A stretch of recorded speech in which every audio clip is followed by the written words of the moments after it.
Welcome to our series, Moving America Forward. Each week we'll be focusing on America's entrepreneurs as they take us to new roads, new opportunities, new ways to fill the gaps left by today's failing companies. Our series will be looking at that and a lot more. So come with me and watch as the entrepreneurs of our nation move into the future. And I'm Doug Llewylen here in our studios in Los Angeles with our guests today who are here from the community of Aurora, Oregon. It's a very interesting story about Aurora. Let me tell you a little bit about it. Back in the mid-1800s, as I understand it, Aurora, Oregon was one of the most successful of American communal societies. It consisted of some 600 people who lived together and followed the basic Christian beliefs of their founder, Dr. William Kyle. His philosophy centered on following the golden rule. It was God above everything else, and love your neighbor as thyself. And they did. For example, if somebody had a roof that needed repair, the whole community pitched in to repair that roof. It was that way. Well, it happened to fall apart after about 30 years when the doctor died. But now, in Aurora, here well over 100 years later after his death, there is an effort to try and recreate that kind of community in Aurora, and our guests are here to tell us all about it. I'd like you to meet them now. First on my left, Conrad Pearson, and on his left is Bonnie Conger. They are friends of Aurora, and they are members of the Aurora Colony Historical Society. Thank you so much for being here. Thank you for having us. You're welcome. Bonnie, let me point out that before we actually began here a little while ago, you had a chance to answer some questions from William Shatner. Yes. So let's take a look at a brief portion of that and see how it went. Okay? And then we'll be back. Let's watch. I know you've been successful, and to make that happen takes a good organization. Tell me how you would describe your organization and what they do to help move America forward. Mr. Shatner, we're helping to move America forward by promoting a way of life that goes back to biblical times, a way of life where cities and communities share their resources with their neighbors and help one another, ultimately creating a sustainable environment and a place to work and live where people take care of themselves. You know, that was really very, very interesting. I know you both know a lot about the history of Aurora. You actually live in Aurora. Yes. Tell me a little bit about what it must have been like back then in the mid-1800s. Well, Doug, as you pointed out, during the 1800s, there were numerous attempts at utopias in the United States. Right. Most of them on the East Coast and the Midwest. Aurora was the first and one of the most successful ones on the West Coast. It was very radical living. Love God above everything, love their neighbors as themselves, and they did it. But they didn't do it in a way that was austere. They knew how to have fun. For example, their music. The Aurora Colony Band was in much demand even after the colony was disbanded. It was considered to be the premier Oregon brass band, and they were playing well into the 1920s. They had very, very delicious food. Even though it was simple food, it was so good that most of the trains going from California through Oregon would stop in Aurora for the food, even though Portland Terminal was a mere 28 miles further north. They had beer, they had whiskey, and it's said that the spirit of Aurora is what led to the creation of the Oregon State Fair. Really? But even though they had fun, they were also scholarly. The first Oregon graduate of Harvard came from the now defunct Aurora school system.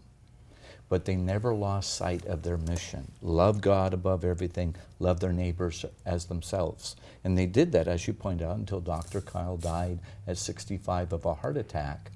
But unlike many other utopian experiences which crashed and burned after the founder died, Aurora was amicably unwound.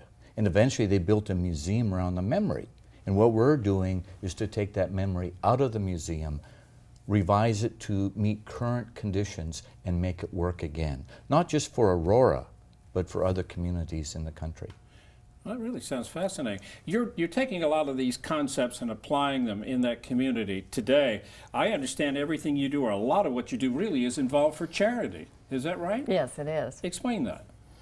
Well, we work through the Aurora Colony Historical Society Museum, which has its own nonprofit status.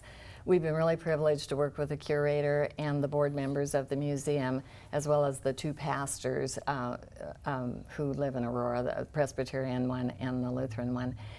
Our projects are financed through private and often anonymous donations set up in the Jacob Miller Fund.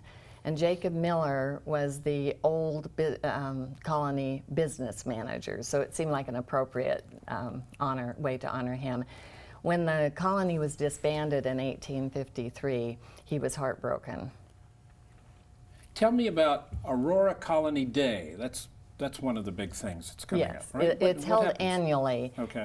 the second Saturday in August, and it celebrates the history of Aurora, which is actually older than the state of Oregon itself. And there's a parade, a fun run and walk, art fair and sale, street fair, and of course, as you would expect, music and food. And Aurora today is very famous for all of its antique shops, and they are open and ready for business, so people love to go there for that.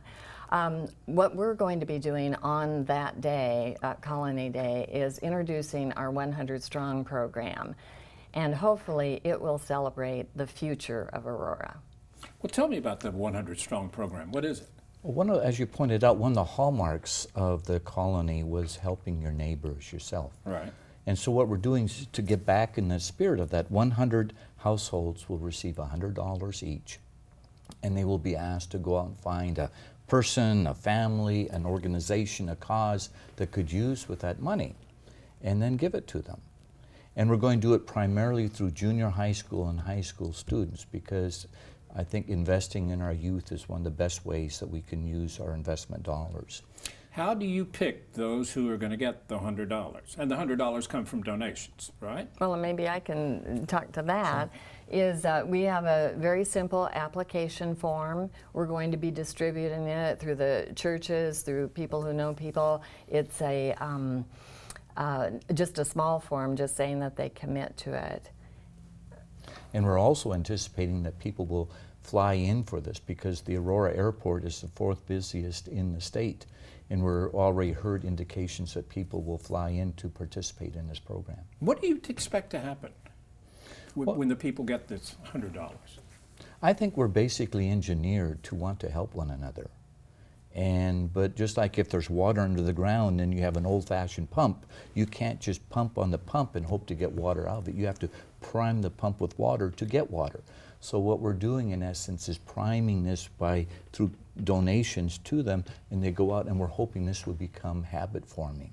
But you hope also that some people may add more to the $100. We're hoping that, well, first of all, if they need it themselves, spend it on themselves. That's no another strings thing I was attached. going to point out. If they need the money, they have the permission to use it They themselves. have permission to use themselves. But you don't think they're going to do that, do you? I don't think so. I think they will go out and maybe, and I hope a lot of them will even add their own money to it. Yeah. And then we'll have a lot more money going out to help people.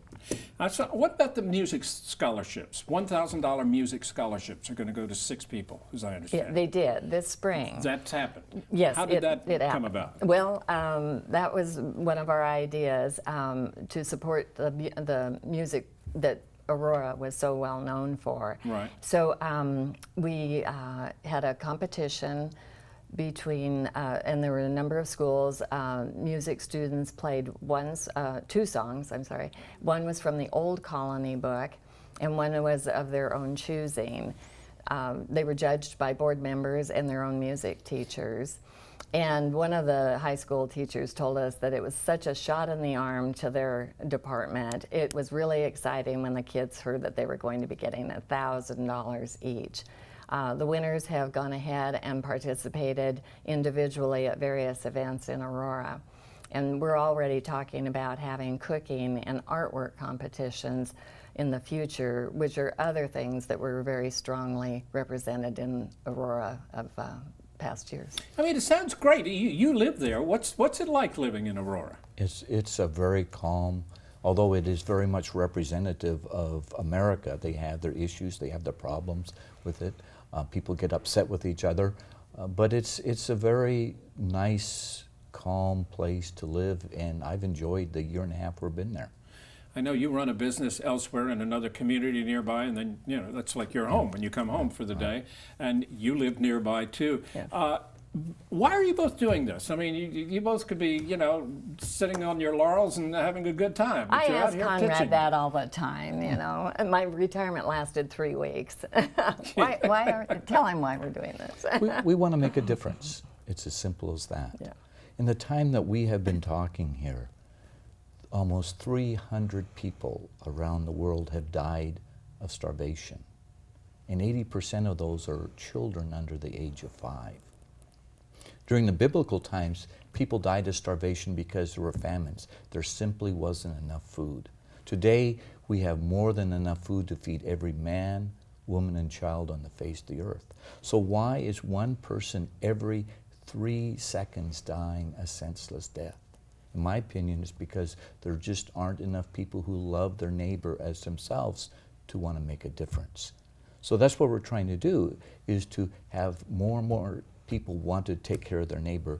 And where else to start this than Aurora, because they did it better than anyone else on the West Coast. And what kind of feedback are you getting from the other members of the community with this effort now? I mean, is it catching on, do you think? Are you getting a good feedback so far? I think we're getting a very good feedback. The Colony Museum Board is behind this and supportive of it, and I think as evidenced by our music contest, where there were 16 contestants the first time, now there's 50 wanting to try it for next time. And if we do art, and if we do cooking, and a whole lot of emphasis on, again, junior high school and high school students to invest in the future, so that I think we adults were too set in our ways often to really see significant changes, but if we can help changes on that level, it'll be more permanent. So do you think there is hope that Aurora could conceivably recreate what existed, you know, over 100 years ago? Well, it doesn't take very much to do